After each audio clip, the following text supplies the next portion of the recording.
Right, Sue, what are we doing today? We've spent 2 hours folding yesterday's training kit, and now we're going to start preparing for Saturday's match away at Cheltenham. Cheltenham, where we go.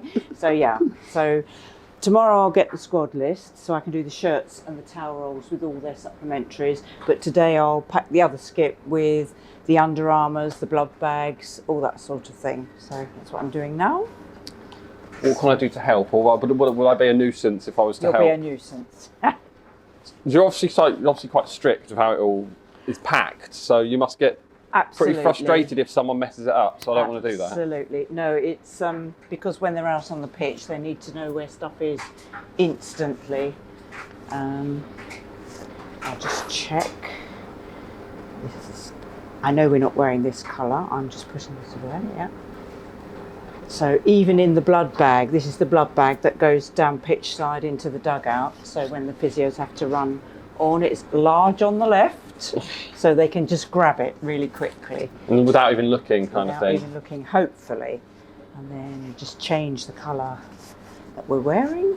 Goalies are wearing yellow on Saturday.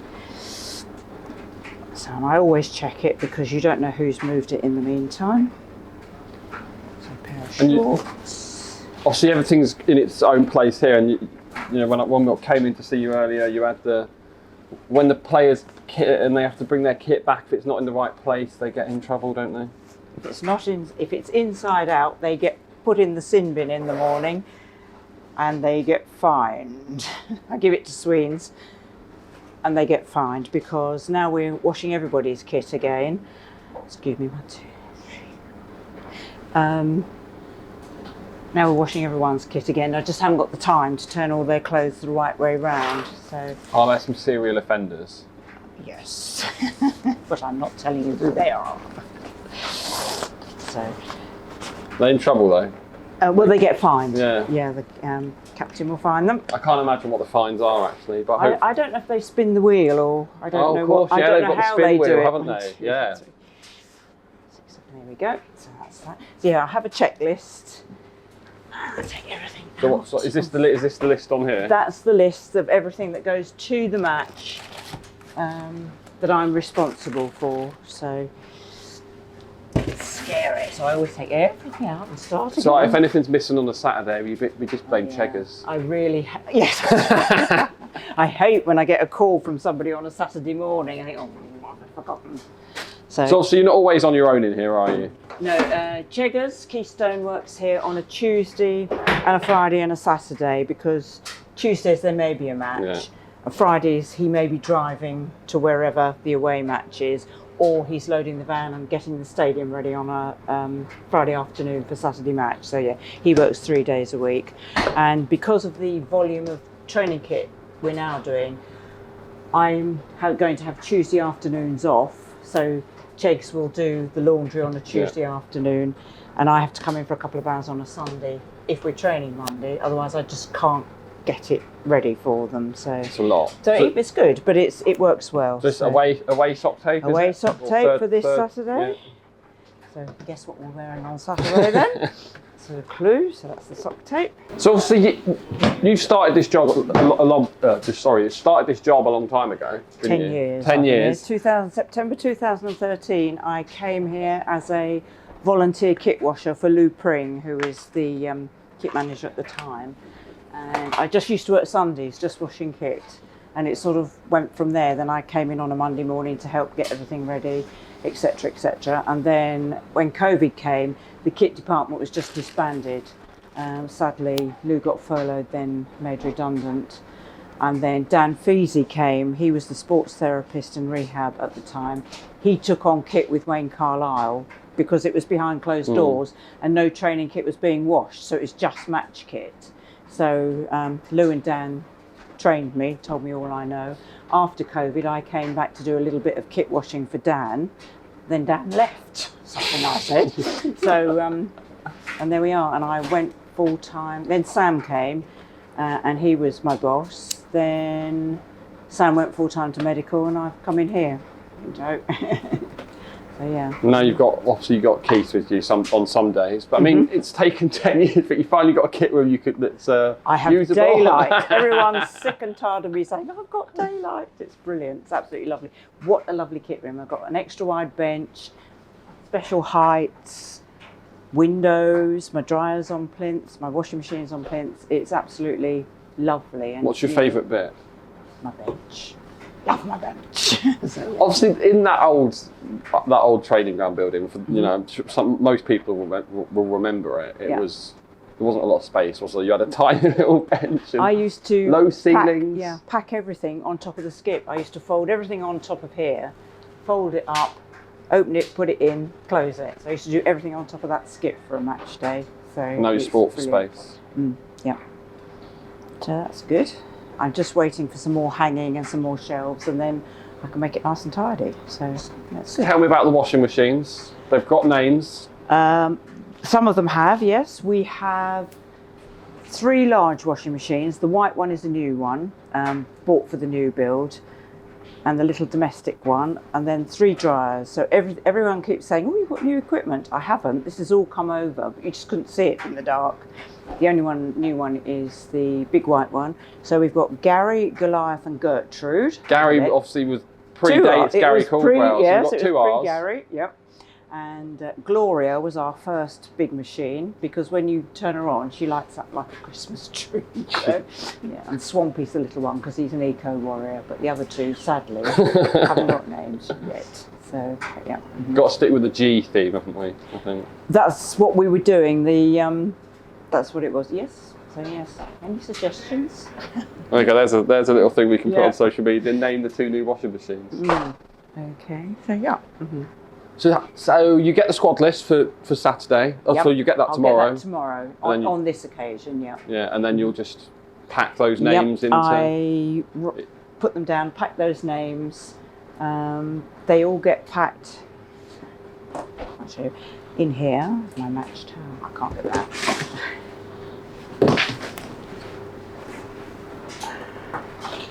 Studs. In here is my match towels.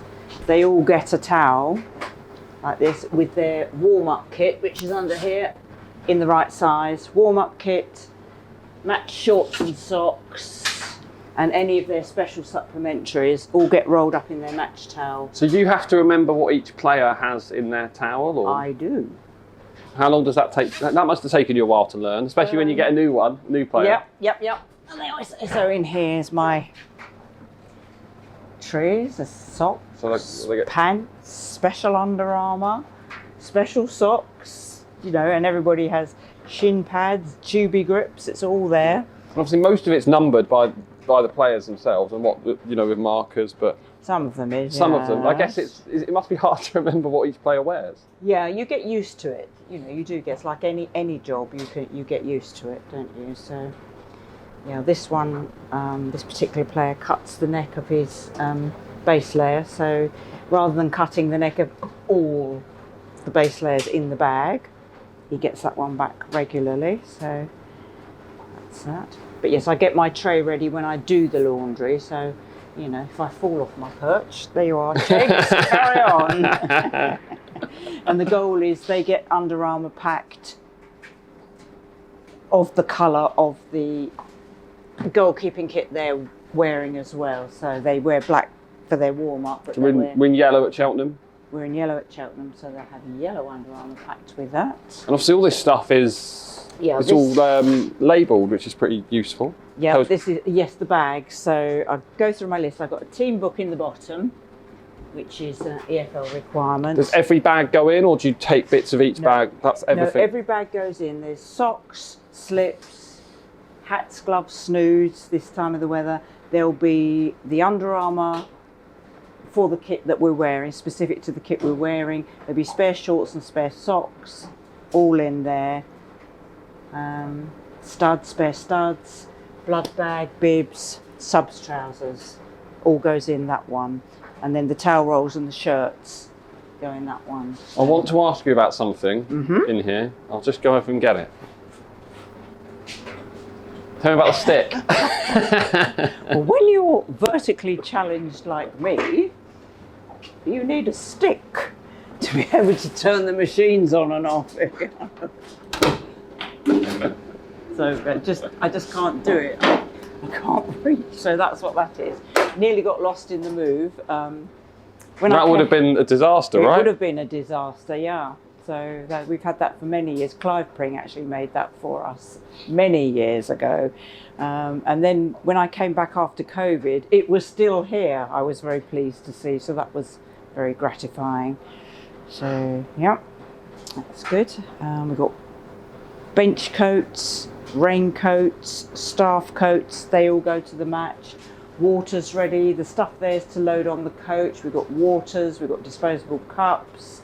We've got bin bags. We've got tea and coffee for them to take on an away trip. And we're responsible for getting that ready. Everybody else brings their stuff down here to go either on the van or the coach on a Friday afternoon, whether it's van to the stadium or coach to the away trip. So Max has a load of stuff to go on. The analysts have a load of stuff to go on. So it all goes out through this door onto the coach or the van. So, and Chegs will, he's got his own checklists for getting everything onto the van and making sure it's there. So yeah, it's a busy department. People think we just do a little bit of washing, but that's not the case. We all know how hard you work, Sue. I mean, just look at the differences from the old. I mean, even the sort of players' pigeonholes kind of thing. You obviously put them all in there neatly, and then at the end of the day, they've just come to collect some of their stuff, and some of them are a bit of a mess already, I can see. Some of them are not quite so neat as others, but there we go. That's life. I'm sure you've got your favourites, haven't you? I'm sure you've got your favourites. No, you won't name them all, but they're all my favourites. So no, it's nice. They're good. They're good chaps. They're great fun to work with. So that's good. And the staff, I've even got the staff turning their kit the right way around mostly. So yeah, I don't wash many of the staff, but I wash a couple of the staff. So that's good. So, what's the favourite bit about your job? I couldn't say. My unfavourite bit is sorting out the white socks. Oh, yeah, you had to go this morning. On the other side, what's the worst or scrubbing the dirty match kit, because it doesn't come clean in the washing machine. If it's a very muddy day like it was last Saturday, we scrub it in the sink. We've got a sink, and on the sink there's a scrubbing brush. And that's used to scrub the white stripes clean and scrub the pale stripes on the navy shorts clean and scrub the red shorts clean if they've done too many slide tackles on a dirty grass. So yeah. At least we don't play in all white. The day we play in all white, there's the day that you're doing the job. I'm gone. At least we know you're not going to leave us for somewhere like Spurs or something like that. That's right. Because you'd be fed up, wouldn't you? I just don't know. They must have. I know a lot of people have teams of laundry and. No, it's. I know the fans sometimes think, "Oh, white would be nice." Even if it's not dirty, synthetic white doesn't stay white. It goes sort of off-white, yellowy colour, and if you don't wash it, you're supposed to wash everything 20, 30 degrees, but then they smell like camels because the sweat doesn't come out. So. Tell us about these little cubby holes and organised boxes behind you. Okay, these are all the letters for making up the nameplates. That's what they are. So we've got white letters, black letters, and training numbers. That's what they are. And then sleeve badges to go on their sleeves. So they're all in there. That's what they are to use with the heat press. And in the stack there are the big back of the shirt numbers. So, and then to make just picked at random. So yeah, individual letters, names, sleeve badges. So that's what that's for. These socks went around, were they? That was as if by magic you picked out Josh's shirt. Yeah, and then he peers just through the door. Just at random. Your socks didn't appear, Josh. I don't know where they are because I know what they look like. But yeah, that's what I mean. Even numbering them stuff gets stolen. they were numbered on the toe, weren't they? In big numbers. Show the unidentified Somebody drawer. has nicked them. Surprise, surprise. How you doing, sunshine? You alright? Big fine for using match day towels during the week. They're a different colour to everything else because they disappear. And then when I come to pack on a match day, There's not enough. Is that another Pierce Sweeney fine, is it? Or is that a different fine? £50 if you're caught 50 using quid, a well, match towel. Because we just haven't got enough. They just disappear. On a home match, we have to provide referees towels and things like that. So that's Chigsy's crib sheet. So tell us what's a gloop. How much is a gloop? Yeah, we get our detergent in big 10-litre containers. I can't lift those, so we decant it into a smaller one, and then that's a gloop. But we may. Is it this? Is it? Yeah, there you are. That's it. And just a gloop. Just a gloop, yeah. Not too much of a gloop. Very scientific. So, and somebody else uses the machines who's not used to them. I get very annoyed if they put the detergent in the softener, because it's quite thick industrial detergent and it just clogs everything up. And their clothes will be covered in soap because it'll be in the softener. So a bit like up in John's kitchen, you don't touch any of his stuff, it's where it needs to be. It's the same here. Everything's set up how it needs to be, and please don't change it. Absolutely. Yes, I mean, the Academy are using some of the machines at the minute, but they come and ask how to use it. Don't bust them. You're in trouble. Does Cheggers do something that you don't like, and you sort of give him a little No, he's very off? good. He's very good. He writes it all down and prints his lists, and he's very conscientious. So, you know, it's good. He's doing a grand job, because he's only been here, what, a month? Is it a month now? I think so. But no, he's doing fine. Doing just well. So that's good. Mm-hmm. Well, yes, they're coming in. We will let you. Now. We will let you crack on and get everything ready for Saturday. Mm-hmm. As well, there's clearly a lot to do.